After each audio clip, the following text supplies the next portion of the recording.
नहमदुहु व नुसल्ली व नुसल्लिमु अला रसूलिहिल करीम अम्मा बाद फ़अऊज़ु बिल्लाहि मिनश शैतानिर रजीम बिस्मिल्लाहिर रहमानिर रहीम रब्बि इश्रह ली सदरी व यस्सिर ली अमरी वहलुल उक़दतम मिन लिसानी यफ़क़हू क़ौली रब्बि यस्सिर व ला तुअस्सिर व तम्मिम बिल खैर।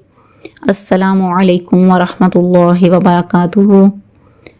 प्यारे साथियों, आज के सबक में हम आयत नंबर 6 और 7 का तर्जुमा और तफसीर करेंगे। सिराता रास्ता अल्लज़ीना उन लोगों का अनअमता इनाम किया तूने अलैहिम जिन पर। सिरात अल्लज़ीना अनअमता अलैहिम के उन लोगों के रास्ते पर चला दीजिए जिन पर तेरा इनाम हुआ। अब इहदिना सिरातल मुस्तकीम, हमें सीधे रास्ते पर चला दीजिए। दुआ मांगने के बाद ये दुआ की जा रही है कि सिरात अल्लज़ीना अनअमता अलैहिम, कि उन लोगों के रास्ते पर चला जिन पर तेरा इनाम हुआ, तो जिन पर तूने रहमतें बरसाई, जो तेरे पसंदीदा बंदे थे। तो जो सीधे रास्ते पर चले थे वो कौन लोग थे?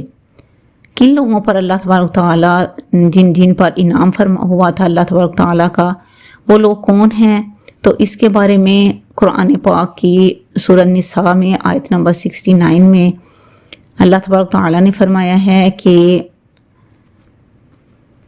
मन युतिइल्लाह व रसूला, कि जो अल्लाह तबारक तआला और उसके रसूल की अताअत करेगा, फउलाइका मअल्लज़ीना अनअमल्लाहु अलैहिम, तो वो होगा रोज़े क़यामत उन लोगों के साथ जिन पर अल्लाह तबारक तआला ने इनाम नाज़िल फरमाया है। मिनन नबिय्यीना, नबियों में, व सिद्दीकीना और सच्चे लोगों में, व शुहदा और शहीद, व सालिहीना और नेकोकार, व हसुन उलाइका रफ़ीका, और क्या ही बेहतरीन साथी है। तो अब इनाम किस पर हुआ? 4 लोगों पर। अंबिया अलैहिस्सलाम के नबियों के तरीक़ों पर जब हमें को चलना है, और बिलख़ुसूस नबी करीम सल्लल्लाहु अलैहि वसल्लम के रास्ते पर, और जो हमारे लिए हदायत और रहनुमाई है, और जो आखिरी नबी हैं, मशाल राह हैं, और वह सिद्दीकीना और सच्चों के तरीके पर चलना है, जैसे कि हज़रत अबू बकर सिद्दीक हैं। इनके बारे में एक बहुत ही मशहूर वाक़या है, किस्सा है कि जब तमाम अरब के लोग जो हैं वो हंस रहे थे और कह रहे थे कि मोहम्मद अरबी जो है वो कह रहे हैं कि मेराज के सल्लल्लाहु अलैहि वसल्लम, हज़रत मोहम्मद सल्लल्लाहु अलैहि वसल्लम के बारे में, कि मेराज के किस्से में कि कल रात के एक हिस्से में वो मस्जिद अक्सा गए और फिर मस्जिद अक्सा से आसमानों की सैर करके आए हैं। तो देखो तुम्हारा साथी नाउज़ुबिल्लाह पागल हो गया है, क्योंकि मस्जिद अक्सा 1 महीने का सफ़र और इसके बाद आसमानों का सफ़र करके आया है। तो हज़रत अबू बकर सिद्दीक ने पूछा कि क्या हज़रत मोहम्मद सल्लल्लाहु अलैहि वसल्लम की बात कर रहे हो?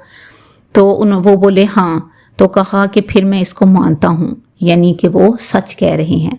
तो सच्चा यानी सिद्दीक, तस्दीक करने वाला, और शुहदा यानी कि शहीद जो हैं, हमारे सामने बहुत ज़्यादा उनकी एक लंबी फहरिस्त है। और उसके बाद जो नेकोकार, अल्लाह के सालिहीन बंदे, अल्लाह के नेक बंदे हैं, ये वो 4 मंजिलें हैं।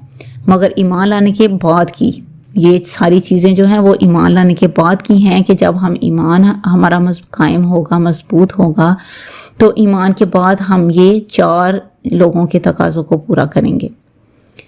लेकिन ईमान की बुलंदियों को छूने वाले अंबिया अलैहिस्सलाम, जिनके दर्जे तक सारी इंसानियत भी मिल जाए, तो एक नबी के ईमान की बराबरी नहीं कर सकते।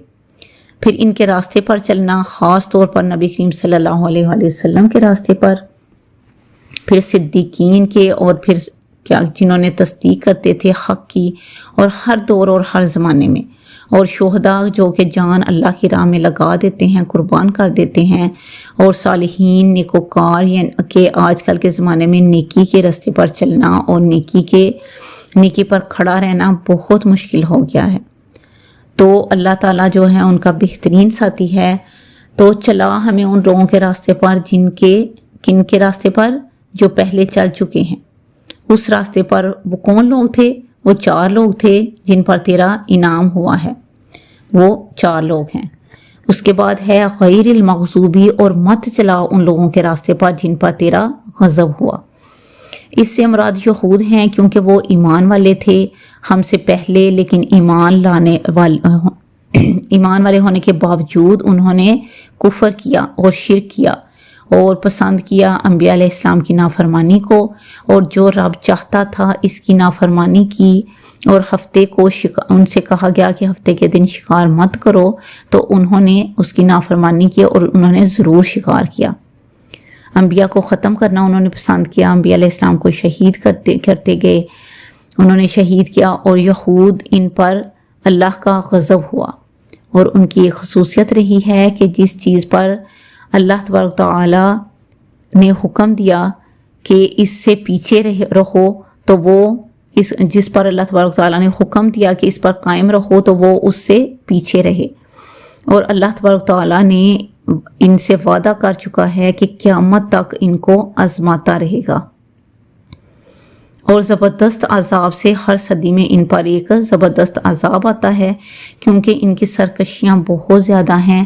تو کہا گیا ہے علیہم غیر المغضوبی، کہ غیر المغضوبی مت چلاؤ لوگوں کے راستے طریقے پر جن پر تیرا غضب ہوا۔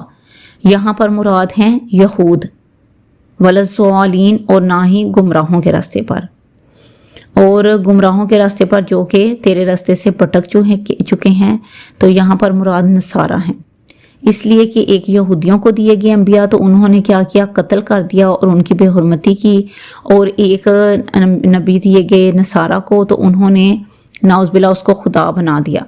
مطلب دونوں حد سے کوئی آگے تھا اور کوئی حد سے پیچھے رہ گیا تھا۔